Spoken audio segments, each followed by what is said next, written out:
احنا الزيوت دي في كل المحلات ممكن بيتعمل لها يعني يعمل لها تجديد او كده، لازم يكون في رقابه. بيقول لك الزيت ب 45 جنيه، انا ماليش دعوه بقى، بياخدوه الرقابه هي المفروض تيجي تشوف، لان بياخدوه عندي لو الصحه جت عندي الفواتير ما بطلعوش كده، تعمل بيها ايه؟ يقول لك بقى بنستعمله في الصابون، بنستعمله مش عارف في حاجه ثانيه الله اعلم. لكن احنا لازم كلنا يا جماعه لازم نقف ونتصدى للحاجات دي كلها. الغش اصبح ظاهره فظيعه، الغش دلوقتي بقى موجود.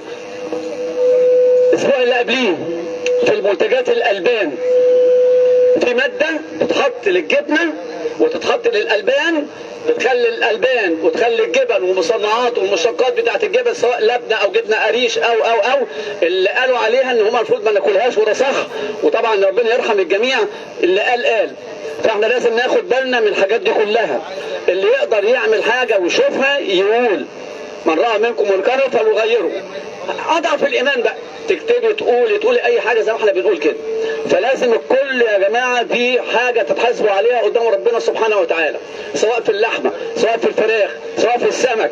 زي المسؤول اللي بيقول السمك الفراخ اللي نافقه احنا وديناها المزارع السمكيه، ودي كارثه كبيره من مسؤول، دي كارثه كبيره لينا كلنا، لدرجه ان في بعض الاسماك للاسف مسممه من الحاجات اللي هي الاعلاف اللي بتتقدم دي.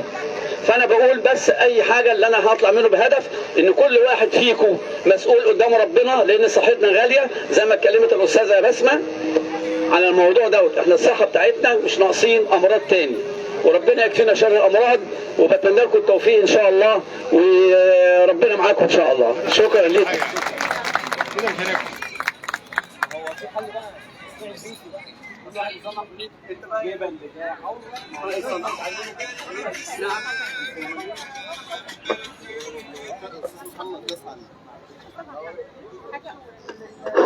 تمام كده. خلينا نختمها بقى بالشيف فرج علي ابو العينين. حينما كان طفلا لم يكن يعرف ماذا يخفي له القدر، لم يكن ابدا حلمه العمل في مهنه الطهي، لكن حينما بدا العمل صغيرا في مطاعم شعبيه بدا حب المهنه يزداد لحد الجنون. اكمل دراسته الجامعيه في كليه الاداب جامعه المنصوره قسم اللغه العربيه بتقدير عام جيد جدا. يا شيخ حضرتك على الهواء مباشره. 2001 صح؟ 2001 وكان في ذلك الوقت وصل لدرجة طباخ أول، ثم تدرج تباعا ونمى حلمه حتى التحق للعمل بالمراكب الدولية عابرة القارات والمحيطات، وتنقل أيضا بين سلاسل الفنادق العالمية بين مصر والسعودية والإمارات ورومانيا وإيطاليا وألمانيا، والآن يعمل لدى شركة كارنفال كروز لاين أمريكا كشيف تنفيذي، عضو في جمعية الطهاة المصرية والسعودية والإماراتية والرومانية والأسترالية.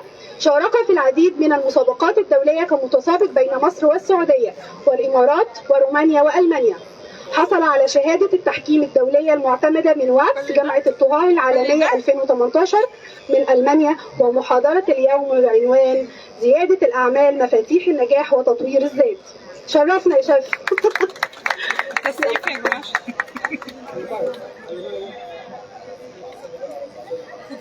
عشان اللي ما يسمعش الكلام غير دول. الاثنين التليفونين. السلام عليكم. وعليكم السلام. انتوا نمتوا ولا ايه؟ طب نجيب لكم قهوه ولا حاجه؟ انت مش عايزه تقومي قوم انت. اخباركم ايه؟ انا عايز حد يرد كده يا جماعه، ما تسيبوش اكلم. ايه؟ مش سامعك. قهوه مظبوطه؟ قهوه مظبوطه من 200 جنيه للاستاذه يعني. وانت كابتشينو حاضر.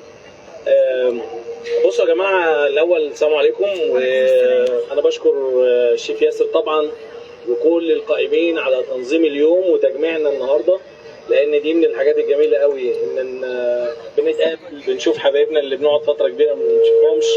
الناس بتتبادل الافكار والمشاريع وقصص النجاح، ودي بتكون بمثابه ايقونه الاستثمار او نقول عليه شحن الطاقه الايجابيه للايام اللي جايه، على الرغم طبعا من الظروف اللي الناس كلها بتعاني منها.